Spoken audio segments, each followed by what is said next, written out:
And that's deep. Damn. Let that breathe a little bit. Right? Just let that And I mean, like, all of us, this goes to a whole other topic, and Damon, I want to hear, like, what you thinking about blackness, but Michael, you are, like, the direct reflection of, like, half black, half white, right?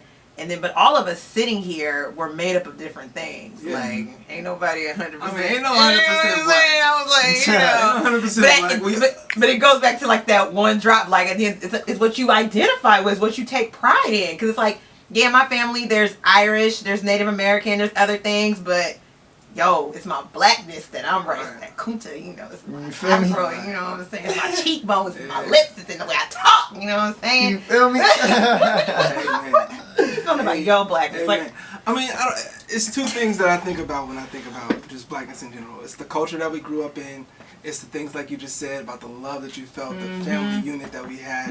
It's like certain things like the soul, the spirit of that blackness that you feel that you don't see it anywhere else. And I'm not saying that other cultures, races, whatever, don't have some sense of that in their own way, but it's just something that I feel about just being in the black community, being in the black family. It's just this spirit that I feel that I haven't seen anywhere else. You know what I mean? Where it came from, like, so there's a lot of pride in that. You know what I mean? And I was talking to my brother, and I was talking about how, like, looking back at all the different things that have happened in black America over the years, right? Yeah. So you think about all the different movements that have sparked up, the Harlem Renaissance, Black Wall Street. You think of all the things that they did out in New York with the Rucker thing. I don't know if you guys know about all this stuff, but just all the different movements that have happened from black culture, Black Panthers, like everything, civil rights movement, just all those different things. And you think about how strong as a people that we are, and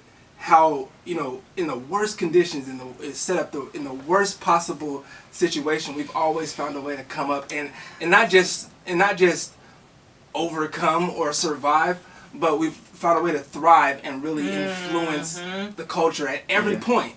Every single point, we found a way to influence culture and kind of own that. You know what I mean? And so, and I think about, like, all the way up to, like, the shows that we used to watch, like in the 70s, like the Good Times, the A-Man, the 227, the Jeffersons. You know what I mean? Different world. Come to the 90s, now you got Martin, you got Fresh Prince. Living Single.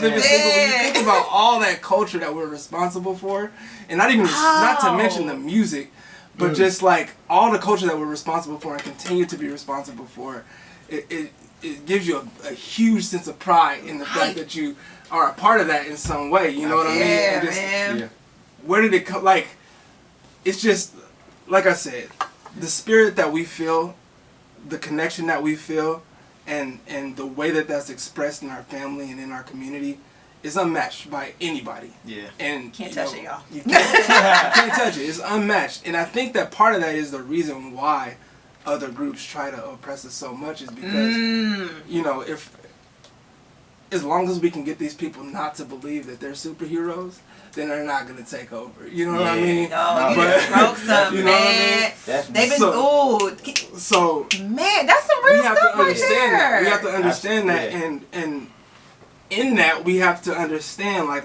so I'm just going to go ahead and jump to this whole idea of the new black thing. Okay, talk about it. So